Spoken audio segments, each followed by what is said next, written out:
Nós já fomos tremendamente ministrados por esse louvor. O Espírito Santo de Deus já nos visitou.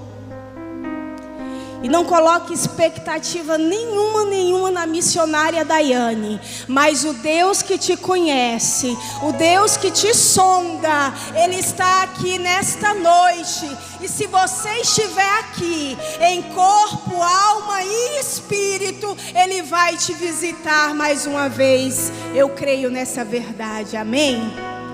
E eu quero pedir um favor para vocês. Aqui só tem jovens obedientes, cheios do Espírito Santo de Deus. Vocês vão ficar sentados, vão estar aqui conectados para receber a palavra de Deus. Porque no culto existe um momento que é nosso, é esse momento aqui, do qual nós adoramos a Deus, exaltamos o seu nome, glorificamos, louvamos, bendizemos a majestade divina. E tem um momento que é de Deus, que é o momento no qual a palavra é ministrada, ou seja, o momento no qual o Senhor se manifesta através da sua palavra aos nossos corações, às nossas vidas. E se você tem reverência a esse Deus Todo-Poderoso, você vai se colocar quietinho aí, conectado, porque Ele vai falar conosco. Eu vou precisar da ajuda de vocês. Nós vamos usar a Bíblia nessa noite.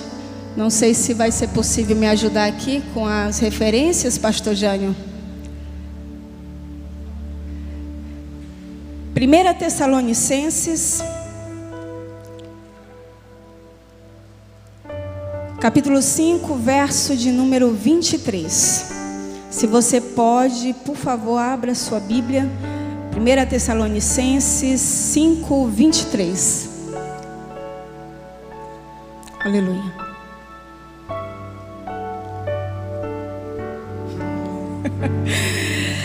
E o mesmo Deus de paz vos santifique em tudo, e todo o vosso espírito e alma e corpo sejam plenamente conservados, irrepreensíveis para a vinda de nosso Senhor Jesus Cristo. Queridos, nessa noite eu preciso compartilhar algumas verdades, e eu vou precisar seguir uma sequência para chegar ao objetivo dessa ministração. Então, eu creio que todos aqui são sabedores, são conhecedores, que o ser humano ele é composto por 3 elementos: corpo, alma e espírito. O espírito é a parte imaterial, é a parte invisível, é a parte qual o homem se comunica com Deus. No texto lido, o autor ele coloca espírito. Veja que ele coloca espírito em primeiro lugar aqui. Logo entendemos que o ser humano, antes de tudo, ele é espírito. O escritor ele está aqui enfatizando que o homem é primeiramente espírito. Gênesis 1, 26.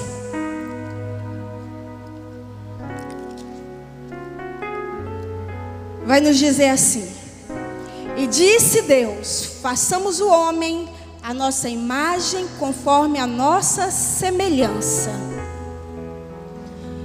Essa palavra aqui, imagem, diz respeito ao modo operante, o modo de operar do ser humano. Então nós nos comunicamos com Deus através do Espírito, mas também nós temos um corpo, essa carcaça, esse depósito, o qual Deus depositou uma parte dele. Aleluia, glória a Deus. O corpo corpo é a parte palpável nessa constituição do ser humano. E aí a Bíblia vai nos dizer que Deus formou o homem do pó da terra e soprou o seu espírito, a parte dele, ele sopra a sua essência. E a junção do corpo e do espírito fez com que a alma surgisse. Isso é fantástico. Se você estiver conectado aí, você já está começando a entender. Bendito seja o nome do Senhor. Aleluia. O finalzinho do texto em Gênesis vai dizer assim: e o homem passou a ser alma vivente. A partir do momento em que houve essa junção do espírito com o corpo, com o pó, com a matéria, o homem passou a ser alma vivente. Então eu tenho base bíblica para afirmar para você nessa noite que nós temos um corpo, que nós temos uma alma e que nós temos um espírito. Bendito seja o nome do Senhor. O texto que eu li no início aqui, Paulo vai falar de uma santificação. Paulo vai falar de uma consagração completa em todo o tempo. Coloca o texto de Hebreus, por favor, 4:12. Aleluia. Hebreus 4:12. Porque a palavra de Deus é viva e eficaz e mais penetrante do que espada de dois gumes, e penetra até a divisão da alma e do espírito, e das juntas e medulas. Bendito seja o nome do Senhor. Então ele deixa muito claro que há diferença entre alma e espírito. Medulas aqui correspondem ao que, queridos? Ao corpo. Então há uma diferença entre alma, corpo e espírito. A alma, ela é o psique, é o centro da vontade, do intelecto e das emoções. A alma é o princípio inteligente que anima o corpo e usa todos os órgãos do corpo para se comunicar com o mundo exterior. A alma é a sede dos desejos, das emoções e da vontade. Então se faz necessário que você compreenda que assim como o corpo físico, ele adoece, ele está passivo a enfermidades, a alma também adoece. A partir do momento em que o pecado adentrou o mundo através de Adão e Eva, o ser humano, ele ficou sujeito a todos os tipos de enfermidade, a todo tipo de mazela. E o grande problema, queridos, é que a depressão, por exemplo, é uma doença da alma. Mas quando a gente vai falar dessas doenças, esses transtornos, eles são silenciosos, mas altamente nocivos, que pode levar o ser humano do delírio até a morte.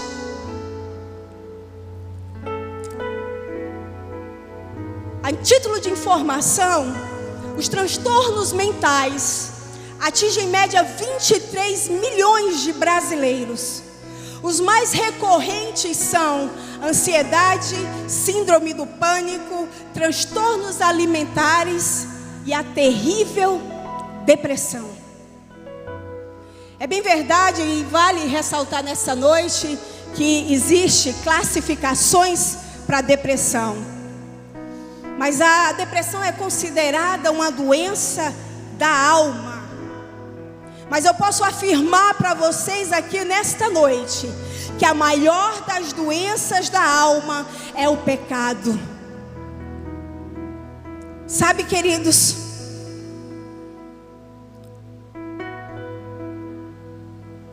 muitos profissionais da medicina psiquiatras, psicólogos, psicanalistas aplicam um conhecimento científico que dispõe para a cura das doenças da alma, para a cura dos transtornos. Mas em relação ao pecado, o conhecimento, o tratamento científico, ele se torna limitado. Então, a depressão é o quê? A gente ouve muito falar, muitas pessoas até falam, muitas vezes sem ter conhecimento: eu estou depressivo. Meu querido, uma coisa é você estar triste. Todos nós passamos por momentos de tristeza em nossas vidas. Rico, pobre, bilionário, feio, alto, baixo, negro, todos nós passamos por momentos de tristezas em nossas vidas. Mas a depressão, ela é um transtorno mental, uma perturbação de humor, caracterizada por uma tristeza persistente, uma tristeza prolongada. É muito diferente de uma tristeza que você tem aqui. Eu posso estar triste aqui agora, pastor Ailton, mas daqui a pouco eu estou alegre, satisfeita, adorando e bendizendo o nome do Senhor. É diferente. E não há nenhum problema em nós, em algum momento em nossas vidas, nos sentirmos tristes. Mas há uma diferença relevante entre depressão e tristeza. A pessoa com depressão, ela perde o prazer da vida. Ela perde o prazer até mesmo em atividades que em outro momento, em outra hora, era de grande satisfação, de grande prazer, de grande realização. E no caso da depressão maior, pensamentos recorrentes sobre morte e sobre uma ideação suicida estão presentes constantemente. E eu sei que talvez alguns de vocês que estão aqui nessa noite até digam: por que tratar desse assunto? Oh, queridos, tratar sobre esse assunto porque de repente nas nossas igrejas existem pessoas gritando do teu lado e você não está percebendo.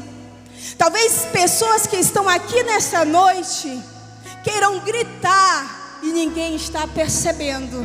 Tratar sobre esse assunto, porque esse assunto, uma vez que nós temos conhecimento, nós podemos ser agente de cura na vida de muitas pessoas. Mas a depressão é um transtorno muito complexo, extremamente complexo. A psicologia, a psiquiatria, já há muitos e muitos e muitos anos, tem estudado acerca da depressão. Talvez você se pergunte aí: mas missionária, e quais são as causas da depressão? Não existe uma causa definida.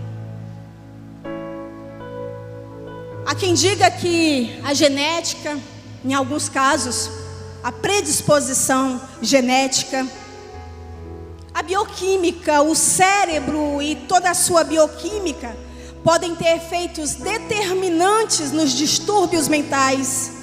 Os neurotransmissores baixos, nível baixo de serotonina, que é um hormônio que tem a função de regular o humor, a apetite, o ritmo cardíaco.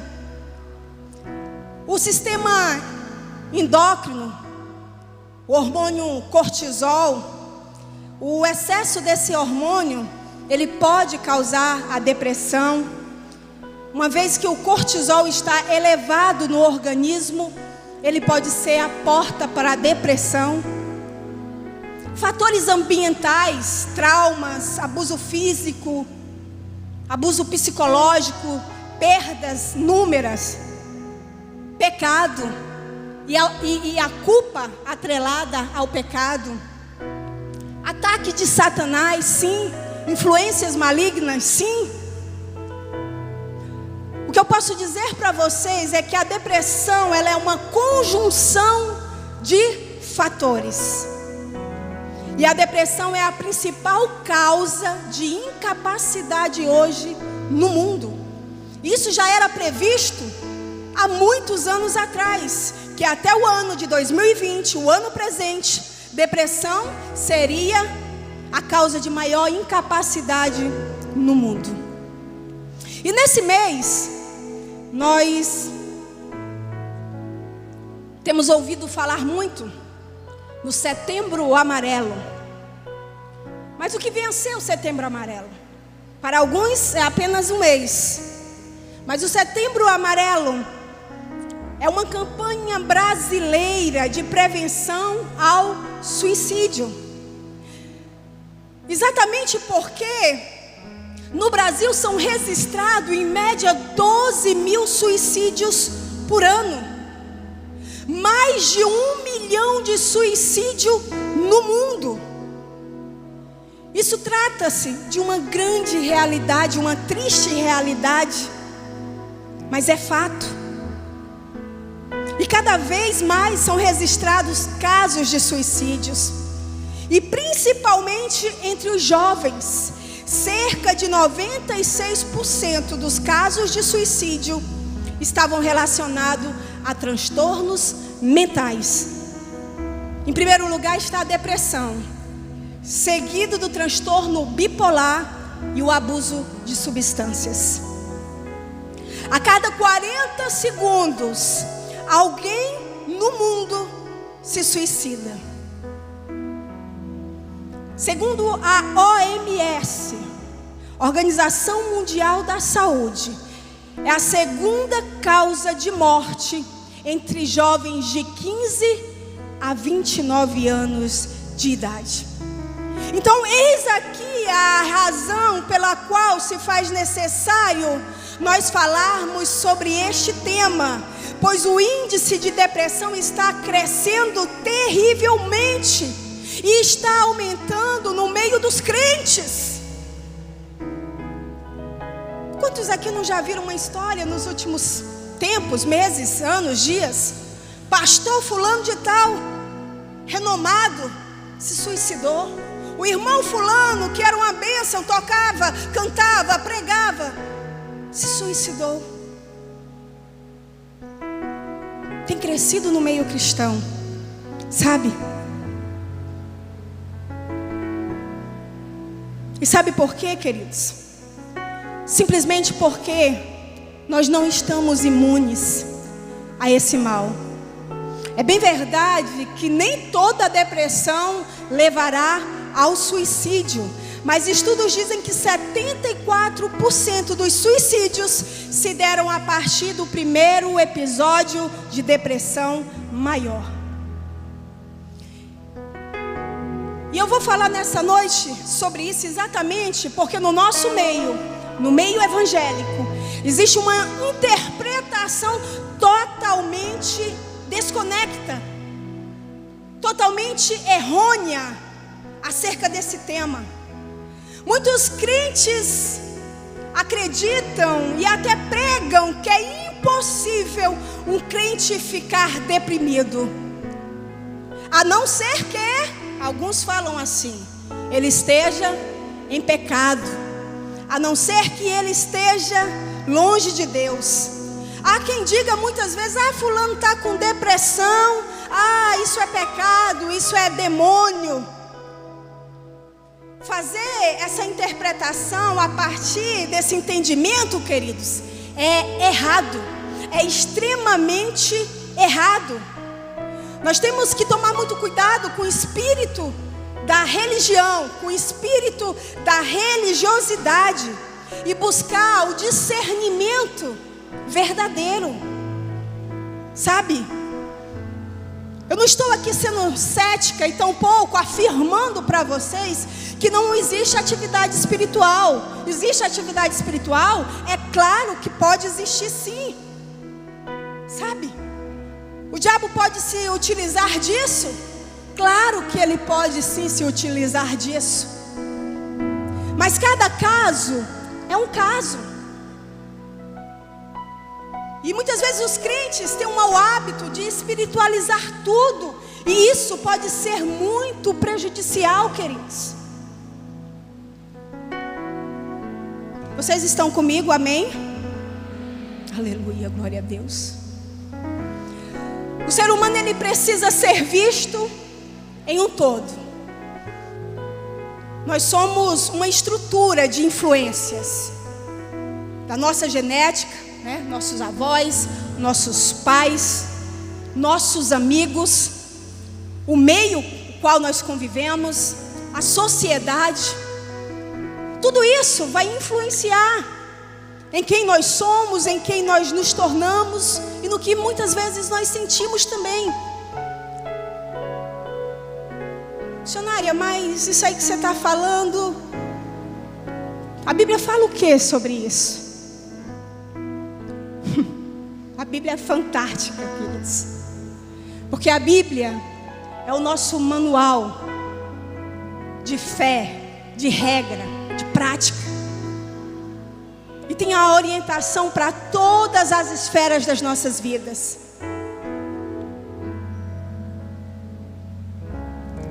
Grandes homens de Deus registrados nas Santas Escrituras, na palavra de Deus, sofreram depressão.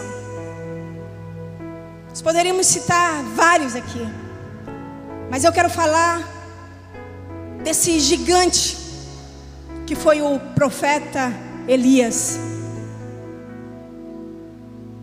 Coloca o texto de 1 Reis 19, 1, 2, por favor.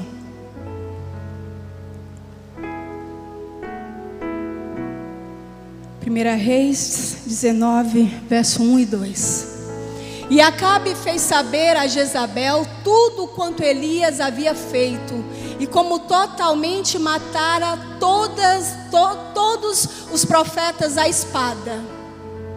Então Jezabel mandou um mensageiro a Elias e dizer-lhe: assim me façam os deuses, e outro tanto, se de certo amanhã, a estas horas, não puser a tua vida como a de um deles. Se nós formos analisar os capítulos anteriores, e você vai ver que o que eu estou falando tem conexão total. Elias, ele vinha de uma sequência de milagres. A gente vai ver isso nos capítulos anteriores. Vinha de uma sequência de milagres. Era um homem tremendo, pastor Ailton, um homem poderoso, usado na mão de Deus. Um dos profetas mais usados no Antigo Testamento. O homem orava e caía fogo do céu. Só para você ter noção de tamanho, o nível, o grau de intimidade e de relacionamento que este homem tinha com Deus. Sabe? Mas ele viveu um momento de depressão em sua vida,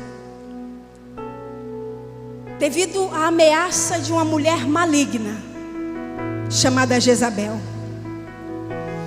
E Elias, dominado pelo medo, por causa da ameaça de Jezabel, ele decide fugir. A bravura, a valentia daquele homem se transforma em uma depressão irreprimível. O interessante aqui, sabe o que é? É que Elias, ele era um homem brilhante em muitos aspectos da sua vida, mas ele era humano. Como diria Tiago, um homem de paixões semelhantes às minhas e às suas, sujeito às mesmas debilidades, as quais eu e você temos na nossa vida, na nossa caminhada. Aqui na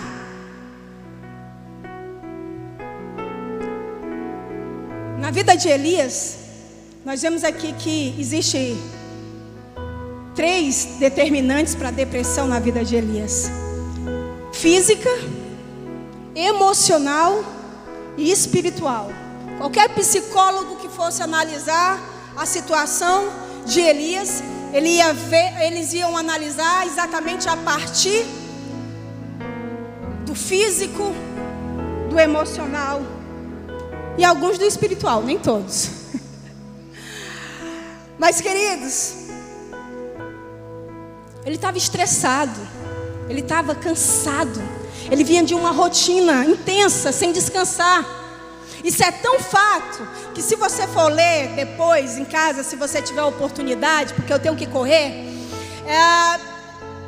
quando ele deita, ele sai fugindo e ele dorme.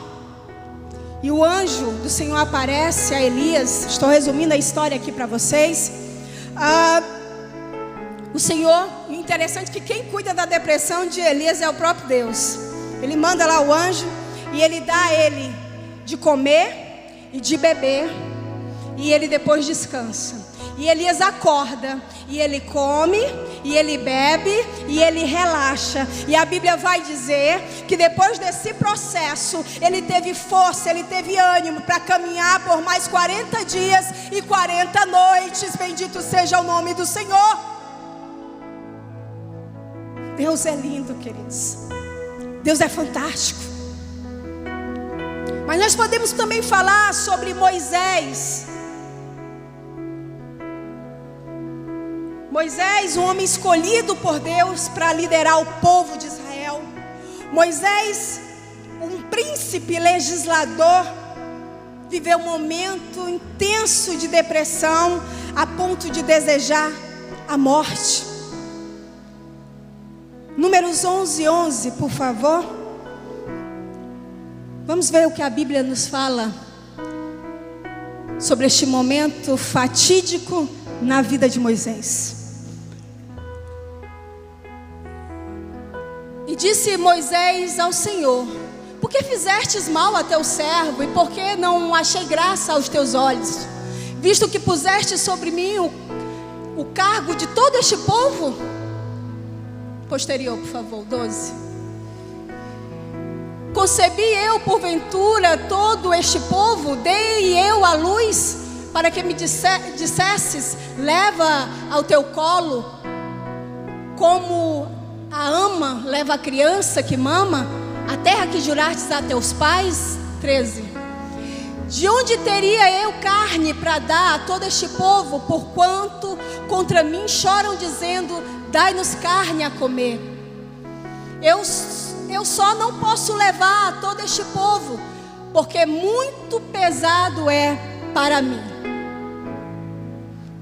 E se assim fazes comigo, mata-me, peço-te, se tenho achado graça aos teus olhos, e não me deixes ver a esse mal.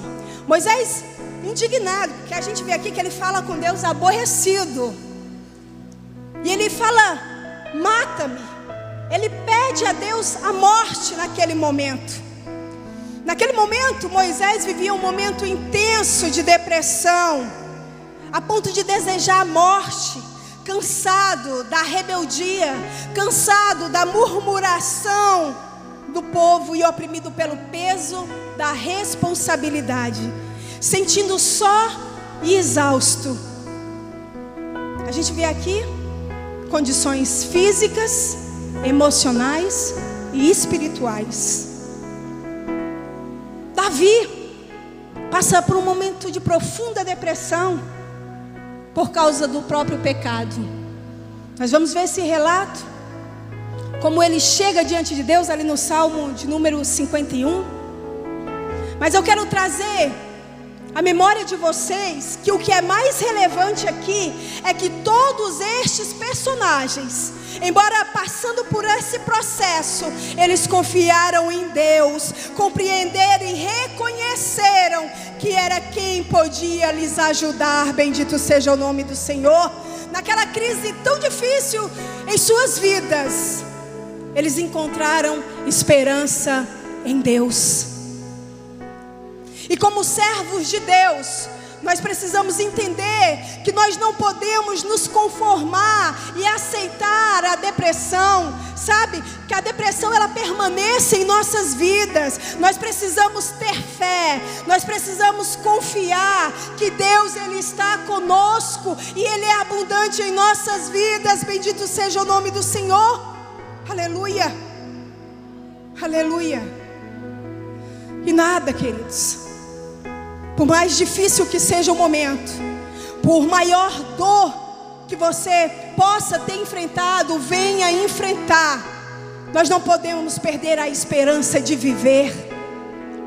Aquele que tem esperança no futuro e um relacionamento autêntico com Deus, aleluia, ele possui uma arma poderosa contra a depressão, ele possui uma arma poderosa contra todos os demais transtornos, contra todas as doenças da alma. Então, nós precisamos nos manter convictos em fé, para que assim, a tristeza, ela não venha fazer morada em nossas vidas, mas a alegria do Senhor permanecerá em nós. Bendito seja o nome do Senhor. E o que fazer para sair da depressão? Talvez você esteja aqui falando: missionária, mas eu sou uma pessoa que eu tenho uma vida tão plena, tão realizada. Mas Deus está te ministrando nessa noite, para que quem sabe você cure alguém. Sabe, queridos, esses dias eu estava conversando com alguém, e a pessoa aparentemente é uma pessoa totalmente realizada, totalmente feliz. E quando aquela pessoa me relatava a circunstância da sua vida, eu mesma fiquei boquiaberta, porque eu não acreditava que aquela pessoa poderia enfrentar um dilema tão grande em sua vida. E nós precisamos, como servos de Deus, desenvolver a empatia. Talvez você diga: isso não é problema meu, eu sou pleno, eu sou realizado. Mas você é um agente de cura através do Espírito Santo de Deus. Você acredita nessa verdade? Amém? Aleluia. Então a primeira coisa a fazer, eu quero abrir um parêntese e falar algo para vocês, porque eu não posso, eu tenho minhas convicções e vou falar sobre elas já já, mas eu não posso ser inconsequente, porque em alguns casos de depressão, principalmente quando se trata da depressão maior, da depressão severa, com pensamento suicida, se faz necessário a ajuda de profissionais, tá, queridos? Até que haja uma instabilidade de fato. Mas uma das primeiras coisas a se fazer é descobrir a fonte da depressão. A fonte da depressão. Descobrir por que você se sente triste, ou por que aquela pessoa a qual você vai ser agente de cura na vida dela se sente triste. Qual a principal razão da tua tristeza? O que você pensa quando você está triste? A palavra pensar, ela tem origem no latim da palavra pensare, que significa pesar ou avaliar o peso de algo. E isso é importante porque os pensamentos, eles são extremamente relevantes nesse processo.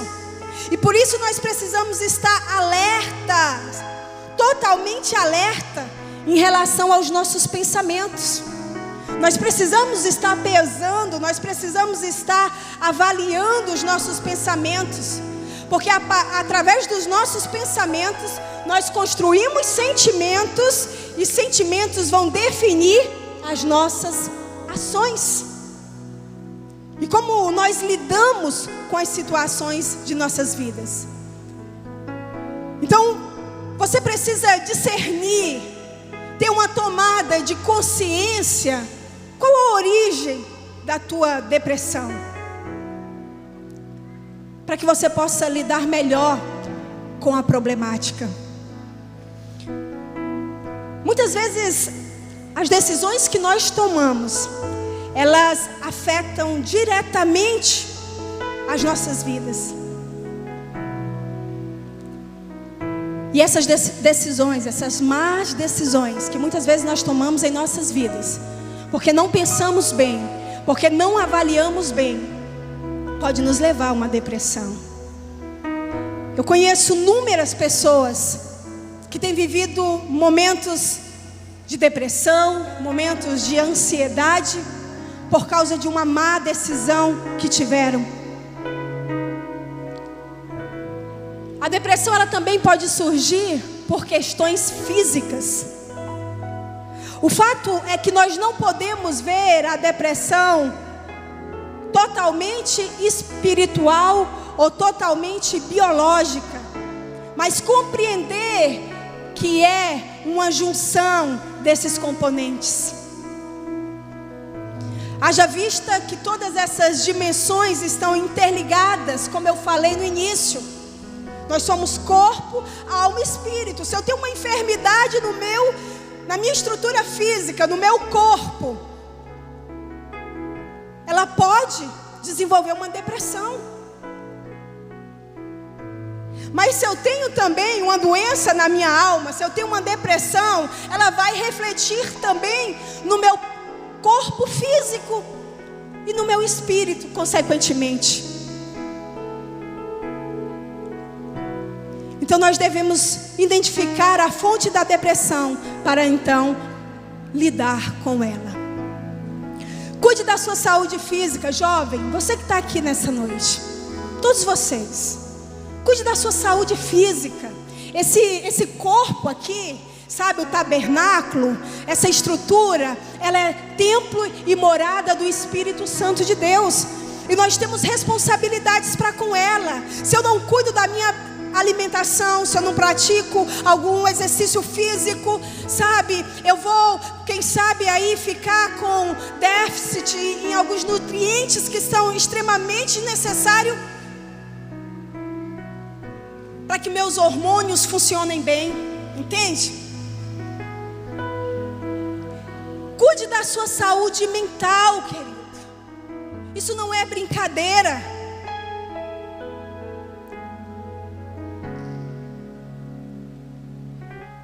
Cuide da sua saúde espiritual. Deus cuidou de Elias exatamente assim. Cuidou do físico, deu descanso para Elias. Quem sabe, cortisol de Elias, pastor, estava lá em cima. Estava ultra mega estressado. Deus cuidou, vai descansar. Dorme, Elias. E ele recuperou as forças. O Senhor deu alimento para que ele revigorasse as suas forças, recuperasse energia. E o Senhor quis que Elias relaxasse. Outra coisa, fale a Deus, apresente o problema a Deus, como fez Davi. Lá no Salmo 6, no Salmo 13 e em tantos outros salmos, Davi ele vai contar para Deus como ele se sente, sabe? Ele fala que ele inunda de lágrimas a sua cama todas as noites. Mas o interessante é que no final do texto ele diz assim: o Senhor ouviu a minha súplica e me salvará. Sabe por quê, queridos? Porque falar é terapêutico, falar é libertador. Existem pessoas que têm morrido, que têm adoecido, porque não conseguem expressar a sua dor, nem mesmo para Deus. E falar é terapêutico, falar é libertador. Eu quero contar algo para vocês aqui, que eu vivi aproximadamente 12, 13 anos atrás. Eu vivi uma crise muito grande na minha vida. Eu tinha ansiedade, síndrome do pânico, e eu tinha pensamentos intrusivos. Você sabe o que é pensamento intrusivo? Quem sabe o que é pensamento intrusivo? Aí de verdade faz assim com a mão. Poucas pessoas sabem. Pensamentos intrusivos, queridos, todos vocês já tiveram em algum momento em sua vida.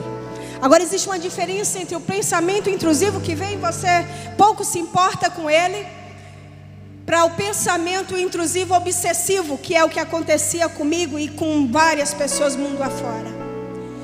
E aí, resumindo essa história para vocês, eu quero que vocês fiquem aqui comigo, porque Deus vai abraçar pessoas com cura nessa noite. E havia em mim, na minha vida, aquela batalha, há 12 anos, 13 anos atrás, esposa de pastor, mulher de Deus, cuidando do rebanho, cuidando de pessoas. E eu me vi numa situação terrível. Pensamentos intrusivos, querido, é aquele pensamento terrível que vem na tua mente, sem que você programe aquele pensamento, sem que você deseje ele, sem que você queira pensar sobre ele.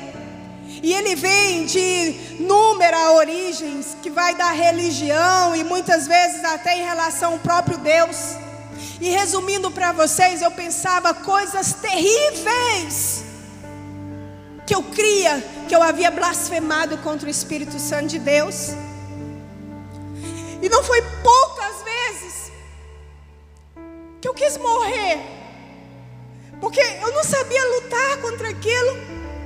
Eu tinha medo de falar sobre aquilo, porque era tão terrível os pensamentos obsessivos, que eu tinha medo de verbalizar, de expressar para alguém. E a síndrome do pânico, às vezes eu ia viajar, eu achava que aquela viagem era a última da minha vida, que eu não voltaria. E eu olhava para o meu esposo, olhava para as minhas filhas e me dava um aperto no coração, gente, porque eu achava assim, poxa, eu vou morrer, meu esposo vai casar com outra mulher. E eu ficava arrasada, vocês não têm noção.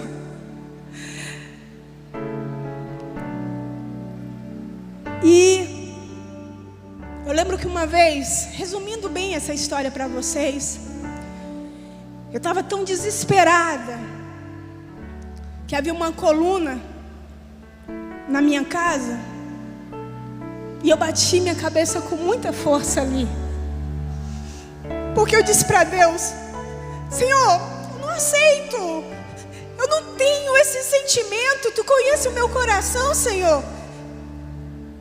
Mas eu desejei naquele dia morrer. Eu pedi para Deus: ou o Senhor me liberta, ou o Senhor me mata, porque eu não aguento mais viver com isso. E aí, queridos, eu lembro, era uma tarde, eu estava só em casa, meu esposo não estava em casa, a moça que cuidava das minhas filhas havia saído para passear com elas na vizinhança.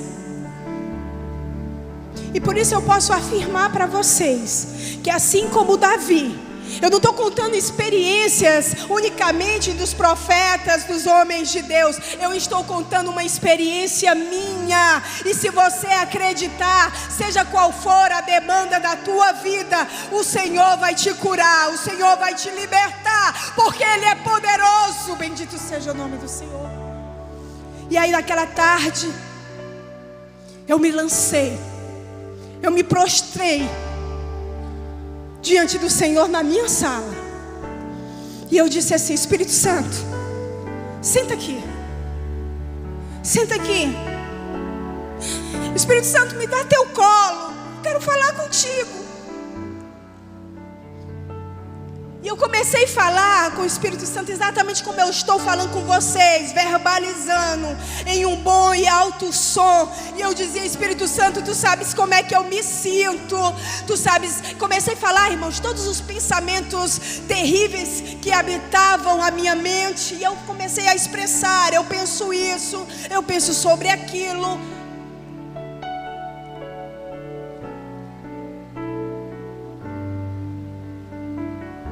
E no final,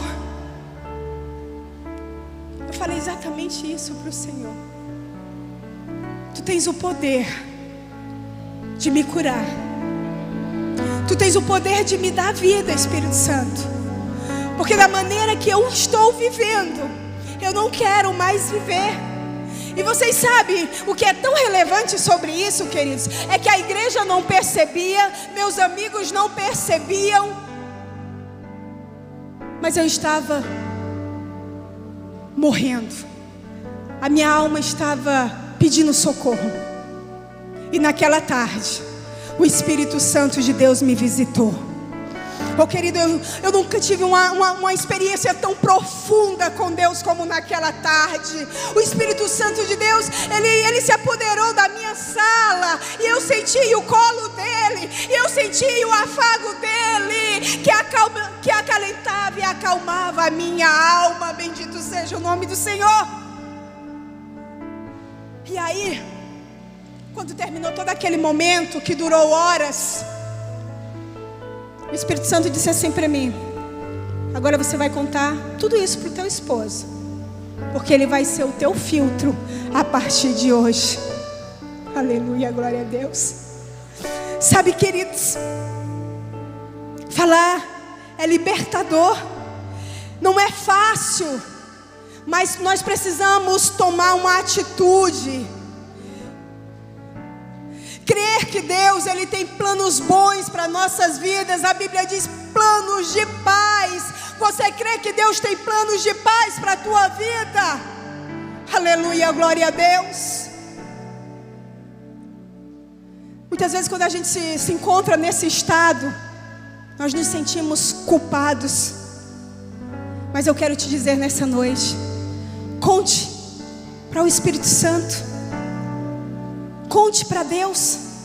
Conte para Ele como que você se sente, sabe? Seja sincero. O que fazia uma grande diferença no relacionamento de Davi com Deus era a transparência que ele tinha para com Deus.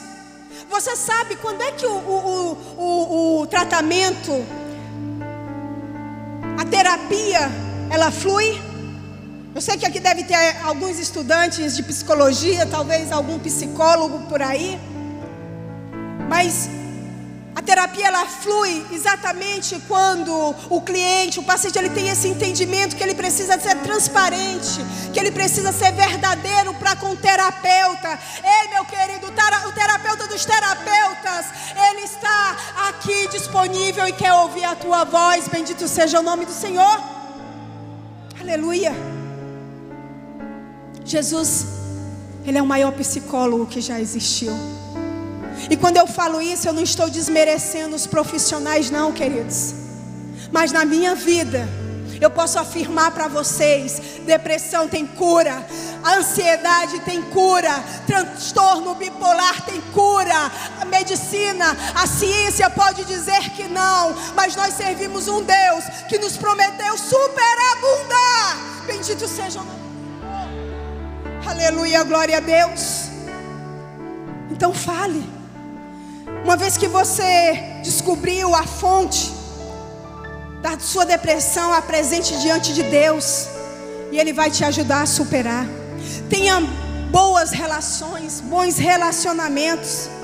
Tenha bons amigos.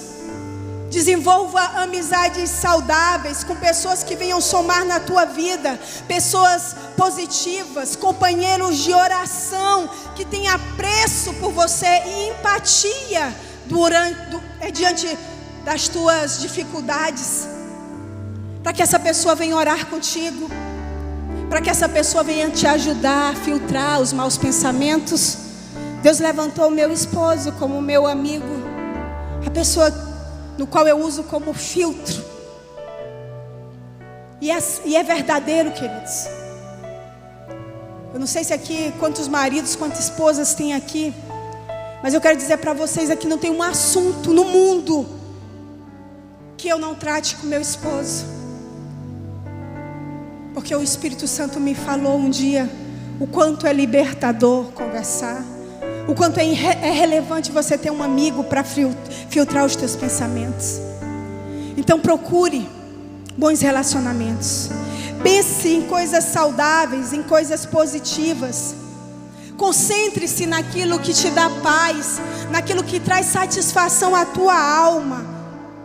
Sabe, querido, se dê conta de quão especial você é. Ó, juventude linda, deixa eu te falar uma coisa. Não importa se de repente os teus pais, até por questões culturais, não fazem isso, sabe, não conseguem expressar para você o quanto você é importante, o quanto que você é amado, o quanto que você é precioso. Deixa eu te falar uma verdade e nunca mais esqueça disso. Você é a obra mais importante na terra. Oh, aleluia. O que faz você relevante, querido, não é a tua aparência, não é a tua condição física, não é a tua condição financeira. O que faz você relevante não é o teu nível de intelectualidade, não é a tua graduação. O que faz você o ser mais importante na terra é fazer parte do corpo de Cristo. Bendito seja o nome do Senhor. Você é amado por Ele. Querido, tem coisa maior, existe coisa mais grandiosa do que ser amado e querido pelo Rei dos Reis, o Senhor dos Senhores. Aleluia. E eu recebo a autoridade de Deus nessa noite. Levante sua mão que eu vou profetizar em nome de Jesus. Eu declaro que tudo aquilo que foi tua dor, aquele trauma que quem sabe foi tua dor, será o teu maior triunfo em nome de Jesus. O que foi a tua maior aflição será a tua bênção, será o teu testemunho para a glória de Deus. Aleluia, glória a Deus. Você recebe essa palavra profética em nome de Jesus? Deus tem propósito para a tua vida. Deus tem vida abundante para você. João 10:10. O texto de João 10:10, ele vem nos dizer: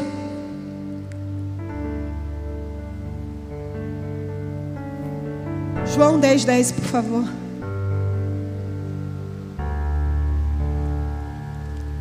O ladrão não vem senão a roubar, a matar e a destruir. Eu vim para que tenha vida e tenha com abundância. Você não entendeu, não. O Senhor está dizendo para você: ei, ó, volta aqui. O Senhor está dizendo para você nessa noite que Ele veio para que você jovem, você moça, você rapaz, tenha vida e tenha vida abundante. Bendito seja o nome do Senhor. Aleluia. Muitos crentes interpretam esse texto crendo que ele se resume unicamente na eternidade, sabe? Na abundância daquilo que Deus tem preparado para nós na eternidade. Mas esse texto, queridos, ele significa mais. Ele significa mais. Vida abundante é uma promessa de viver uma vida plena. Você sabe o que é viver uma vida plena? É viver uma vida realizado em todas as áreas de tua vida, em todas as áreas de nossas vidas. O ladrão, de fato, ele veio para roubar, ele veio para matar, ele veio para te jogar na depressão, ele veio para te causar transtornos, ele veio para tirar tua alegria e para te lançar na tristeza. Mas o Senhor, nessa noite, Ele te abraça com vida abundante. Eu estou dizendo que o Senhor te abraça com vida abundante. Vida abundante aonde, missionária? Em todas as áreas da tua vida. Vida abundante na tua profissão, vida abundante no teu relacionamento, vida abundante no teu relacionamento familiar, vida abundante nos teus projetos, vida abundante na presença de Deus. Ele tem vida abundante.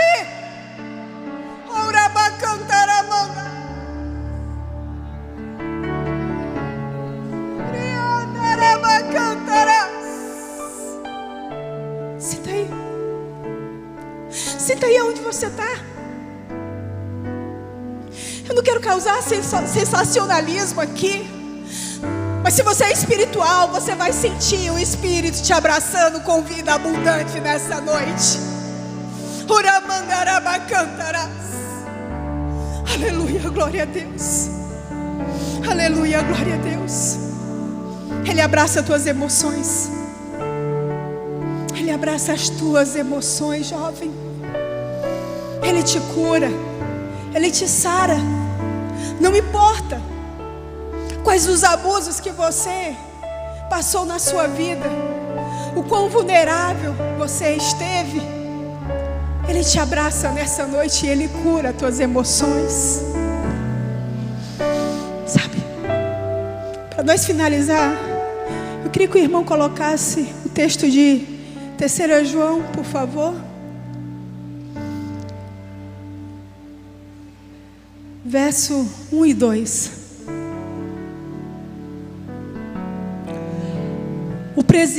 O presbítero ao amado Gaio, a quem em verdade eu amo. Amado, desejo que te vá bem em todas as coisas e que tenhas saúde, assim como bem vai a tua. Repita comigo, a tua. Eu quero que você dê um brado aqui, que vá bem a tua alma. Bendito seja o nome do Senhor. Isso não era uma simples saudação, queridos,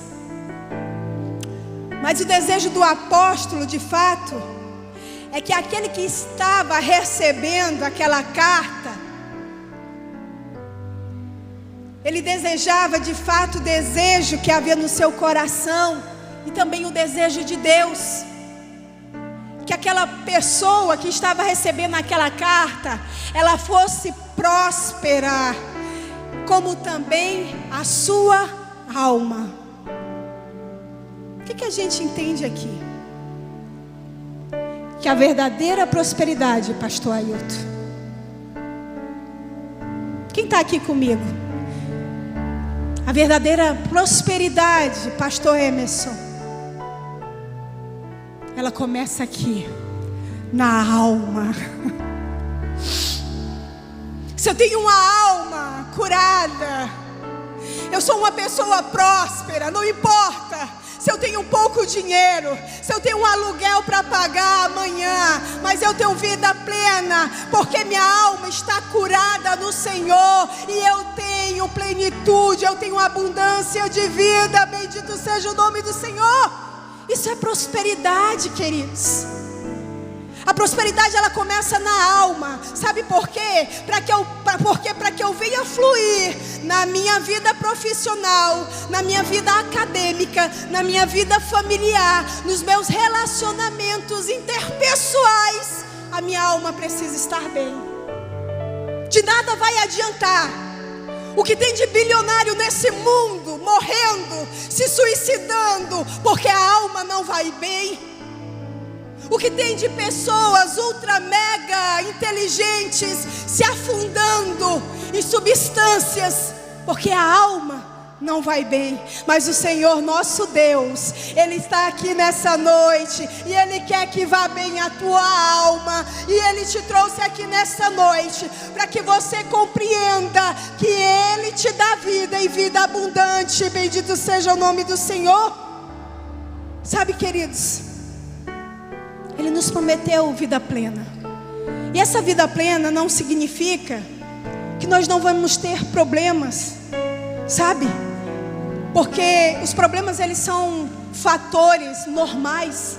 Nós estamos em um mundo no qual a maldade está presente, o pecado se faz presente.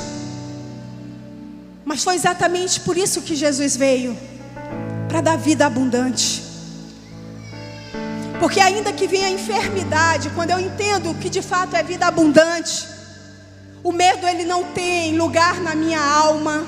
Quando eu entendo o que de fato é viver uma vida abundante, a síndrome do pânico não tem medo da minha, não habita na minha alma. Sabe por quê, queridos? Porque quando eu tenho vida plena, vida abundante, eu entendo que se eu ficar enfermo, Ele pode me curar. Mas se todavia Ele não quiser me curar, a enfermidade vai ser um canal para que eu me encontre com Ele. Isso é ter vida plena, é ter convicção de que nós temos um outro lar, que o nosso lar não é aqui.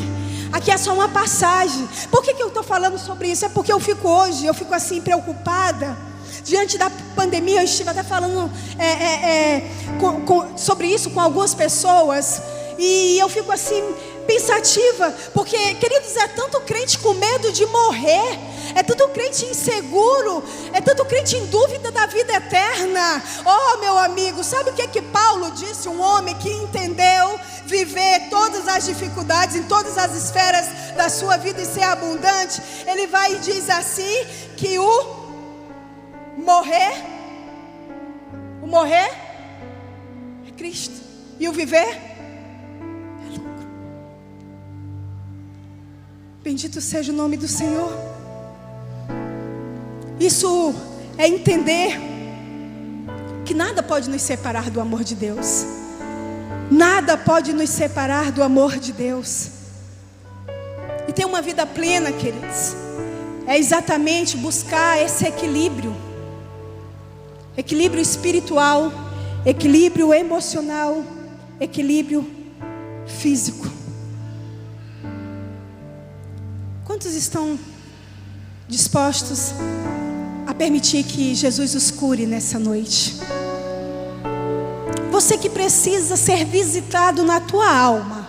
Eu sei que nós estamos aqui, ainda temos o distanciamento, mas você que precisa, não tenha vergonha não. O altar é lugar de cura, altar é lugar de quebra de maldição. Então você que precisa ser abraçado nessa noite, vem aqui na frente. Pastor Emerson, ele vai ministrar. E você que precisa nessa noite ser curado, ser abraçado por Jesus, vem aqui na frente. Vem aqui na frente, vem jovem. E você que quer ser um agente de cura na vida de alguém e receber uma unção de Deus especial para ser agente de cura e abençoar outras vidas, vem aqui na frente nessa noite.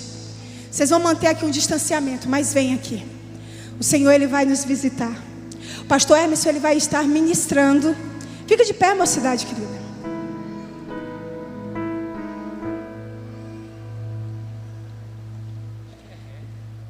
Nada pode nos separar do amor de Deus. Nada. Aleluia. Ele quer te fazer superabundar nessa noite. Ele quer te fazer superabundar em amor. Ele quer te fazer superabundar em alegria. Ele quer te fazer superabundar em felicidade. E a graça do Senhor, ela te abraça nessa noite. Sabe?